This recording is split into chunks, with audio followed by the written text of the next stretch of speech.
So you're thinking about coming to the RV Training Academy to become either a certified inspector, a certified technician, or both. Or you're in one of the two curriculum pipelines and you're wondering what's going to happen next. Hello, I'm Matt. And I'm Shelly. And we are Voyager RV. So we decided back in a couple years ago to go full-time when I retired. And January of this year, we sold everything, hit the road, and said, what are we going to do next? What can we do on the road? And being passionate about RVs, we decided we wanted to do this RV tech, RV inspection thing.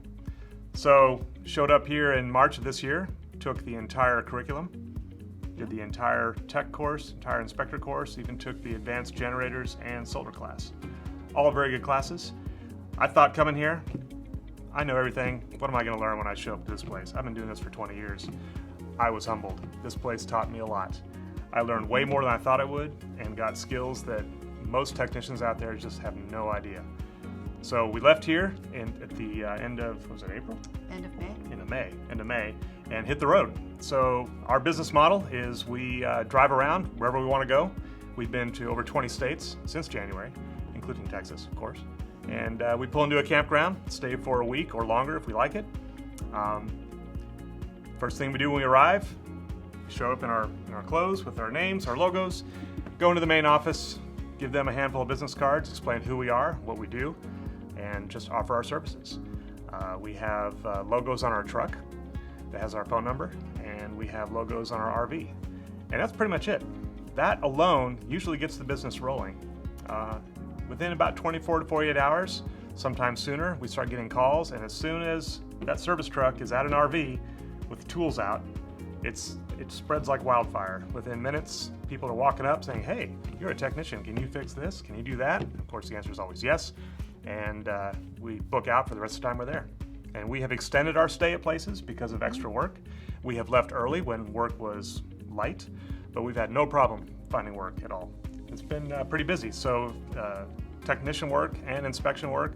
We also do service, so everything from servicing ACs to servicing chassis. A lot of that process they teach here at the school. Excellent instruction on how to maintain all these systems that you learn how to fix. We also do education. So there's nothing wrong with learning everything here and taking that on the road and teaching people. How does your furnace work? Why did it break this way? What can you do in the future to keep it from breaking? Those kinds of things are important also. Location in the campground is key. Yes. You can't always pick your site, but if Yes. you're crammed in the back of the campground where no one can see you, take your service truck with your signage and park it by the office. Yep. So everyone coming and going sees that sign. Strategically placing your vehicle in what would be considered public parking for the campground actually really helps. It also helps to drive around. If you're stuck in the back, if you can't park up at the front, just drive around slowly, like you're looking at sites or looking at people's rigs. Most people at a campground are super friendly, and you just start waving to people. People will flag you down. Oh, are you here to work? It happens all the time. Just being out there and getting our name out there and doing the jobs, and even going to places where jobs are going to be, we can line up beforehand. We've made money, and we've made money starting at about week 3 of really doing it. The first couple of weeks we were sort of like, let's see how it goes, and then once we really started like, we're doing this, it was right away we started making money. So we pull into a campground. Usually we have a reservation beforehand. These days you have to. And I walk in and start out with, I'm here to check in. And usually I'll watch the body language and get a feel for how I'm going to address the fact that I'm also here for business.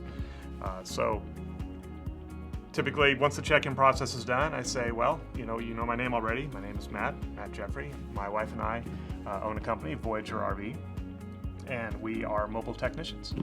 And we offer those services wherever we go. And then I hand the cards, and I say, here are some of my cards.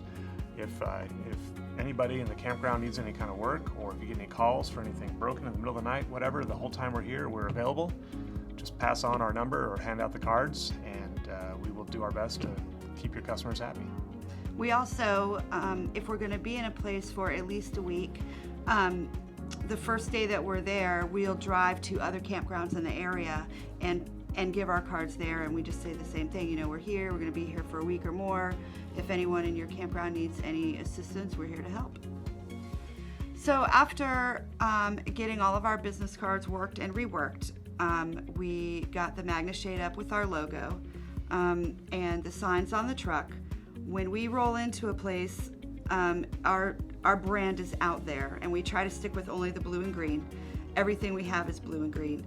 And it'll take a couple of days to get rolling, but once it did, we were able to then preload. Like if we know where we're going, we send cards there. If we leave someplace early, we go get our cards back so that people are not calling us from the same spot. That if you pull into any kind of rally and you have any kind of things on your vehicle, any kind of merchandise out there, anything at all, before you get set up, people will be bombarding you. I had to physically go outside, pull him away from talking to people so he could hook up our air conditioner. He hadn't even had the power in, and already people, he's like, get the appointment book. I'm like, no. So when you're going into large gatherings, be prepared for that, or just take your signs off until you are fully hooked up and running yourself. Yes.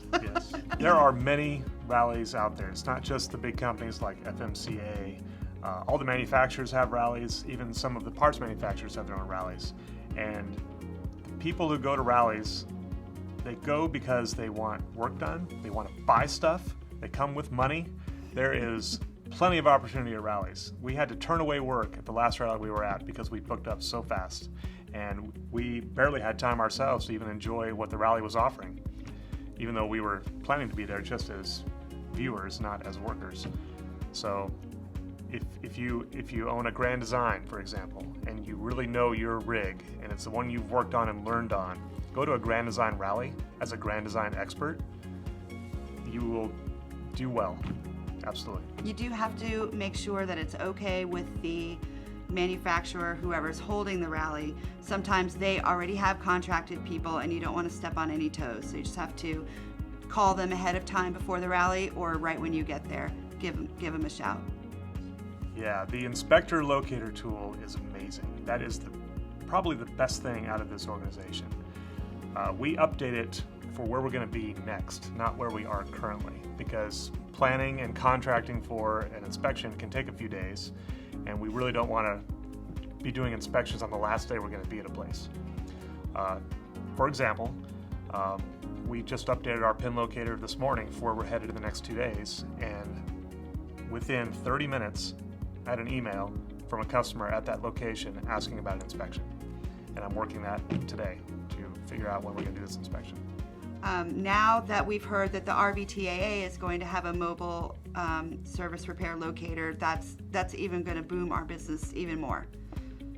Yeah, so keeping those locations updated and planning ahead so you can actually set appointments and not update it when you arrive is how you keep that business rolling. Ideally, when you roll into a new spot, a new location, you want to already have names of customers and the sites they're at, so they see you coming and they get happy, and we walk over and say, we're here, we can start tonight, or we can come by in the morning, whatever you've set up. The Certified Technician Facebook group is an awesome tool. It allows you to have a conversation with your classmates currently, your classmates who have already graduated, and even those who are just getting started.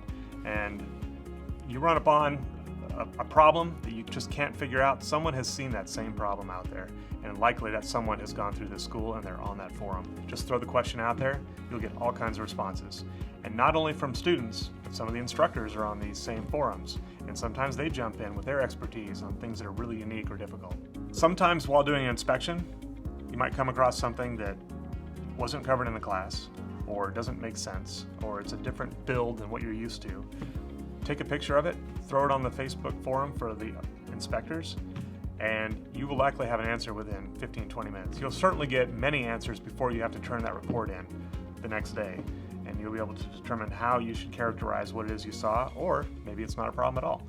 So again, just like with the technician stuff, for the inspectors, there's many things that you'll come across. You're not the first one to have that question, and we're all out there to help, and we love to share our knowledge. Because we're full-time, when we made our one-year schedule, we have certain dates where we're going to be places, and we chose places that we thought we might want to live someday because we don't know where we want to live yet. So we rolled into a place, and we were there for 3 or 4 days waiting for some work. This was the second place that we went after we left here, and didn't go look at any of the town because we were waiting for work. And then all of a sudden, boom, all the work was there for the entire rest of the time we were there. And then we got to see nothing. So if you have a little lull right when you get to a place, go out and see the sights. Plus, if you're driving your vehicle with your signage on it, other people will see your name out there in the town. This school gives you the confidence and the skills to do as much work as you could possibly imagine. But you can't just go out there and wait for the phone to ring because you made a business card. You have to push it out there. You have to let people know that you are there for them. So choose logos, choose colors, choose a name, keep it simple. Our first business card iteration, it was all about our logo because we were so proud of it, and the name of our company, and our names, and our phone number was really small at the bottom. Our second iteration, the phone number is the biggest thing on the card because people, if their air conditioning is broken, they don't care how to spell your last name. They want to know the number they're going to call right now to get that thing fixed. So once again, my name is Matt. And I'm Shelly.